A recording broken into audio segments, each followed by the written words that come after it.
A year from today, Americans go to the polls to elect a new president. And at this stage of the political cycle, most of the attention is on who'll end up being Barack Obama's Republican opponent. Until today, the front-runner in the Republican primary was the former pizza company executive Herman Cain.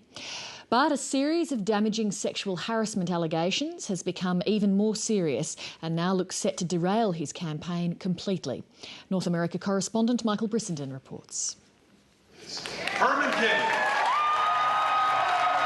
Herman Cain was the latest Republican contender to steal the headlines and break to the front of the pack. Did I hear you all saying, yes, we can? Was I hearing things? But politics, particularly American primary round politics, can be a roller coaster ride like no other. And for Herman Cain, you'd have to think the ride is now all but over. He suddenly reached over and he put his hand on my leg, under my skirt, and reached for my genitals. He also grabbed my head and brought it towards his crotch. I was very, very surprised. Excuse me. For a week now, Herman Cain has been defending himself against allegations of sexual harassment that first surfaced on the Politico website. Until this latest twist, he'd been weathering the storm by accusing one of his Republican opponents of pushing the story and castigating the media for running unsourced accusations. Obviously, that defence is no longer going to wash. Don't even go there. Where's my chief of staff? Please send him the journalistic code of ethics. Mr. Cain, why are you not answering these questions? What I'm saying is this.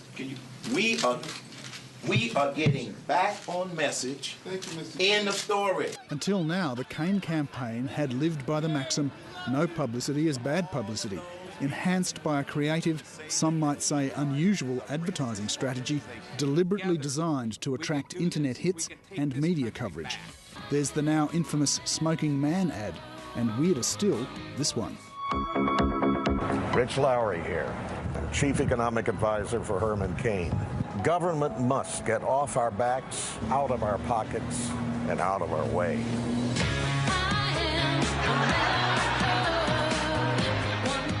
There's a lot of speculation that 2012 will finally be the year in which the traditional 30-second television campaign ads are not as effective, and the main form of political communication becomes these internet-only viral ads. Herman Cain, his team certainly has been a leader in pushing out some very, as you say, creative ads. Herman Cain had really tried to test this notion that you can run a presidential campaign in a different sort of way. Together with the next president of the United States, Mr. Herman Cain.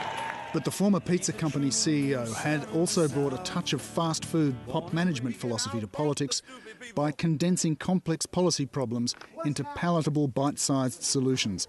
And the simplest of all is his plan to rewrite the national tax code. With 999. The plan is to abolish the existing tax code and replace it with a flat 9% business tax, 9% personal tax and 9% sales tax. Not many economists support the idea, but the marketing had certainly been working for him. I am thrilled that it came out at 999. Because if 10% is good enough for God, 9 ought to be enough for the federal government.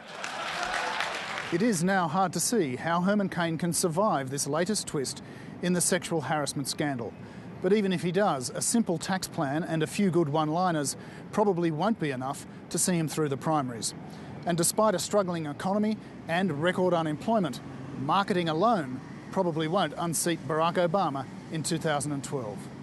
Now, have you been watching the GOP debates? I'm going to wait until everybody's voted off the island.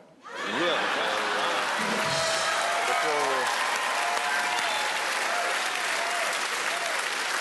Once they narrow it down to 1 or 2, I'll start paying attention. No one believes that. The White House is, of course, watching the Republican contest closely. But like everyone, they've seen one front-runner after another rise up and flame out. First, there was Michelle Bachmann, a Sarah Palin-like Tea Party radical from the right. And one thing I would say is, when you take the 999 plan and you turn it upside down, I think the devil's in the details. Then Rick Perry, the Texas governor, who's appeared less than coherent at times during the preliminary debates and even more so at some party events. Today has been awesome, girl. This has really been a great day. This is such a cool state. I mean, come on, live free or die. I mean, you know, you gotta love that, right? The Republicans are still casting around, it seems. Newt Gingrich, the former House Speaker, is the latest to see his poll numbers start to rise. But the White House has already decided who they'll be facing next year, and it's not him. You get the sense with Mitt Romney that, you know, if he thought it was good to say the sky was green and the grass was blue to win an election, he'd say it. He has no core. Mitt Romney, the former Massachusetts governor, is the only one to have maintained a consistent place at or near the top of the pack. But there's a long way to go yet, and his moderate policy positions are still not a comfortable fit for the current Republican mood. You just don't have credibility, Mitt, when it comes to repealing Obamacare. Your plan was the basis for Obamacare. The first electoral test for all the Republican candidates comes in January with the Iowa primary. If Romney does well there, most think he'll have the momentum to take enough of the others and win the nomination. But if history's shown anything, it is that primary races can be, and usually are, unpredictable. At this point, John McCain in 2007, 2008 was essentially counted for politically dead. He, of course, zoomed up and nabbed his party's notch. So did Barack Obama on the Democratic side. So no, there is no assurance that whoever's leading right now or whoever's behind is going to finish that way in a few months. And of course, when the race is so open, we may have to wait quite a while longer than Iowa in January to find out who'll win the Republican nomination. Michael Brissenden with that report.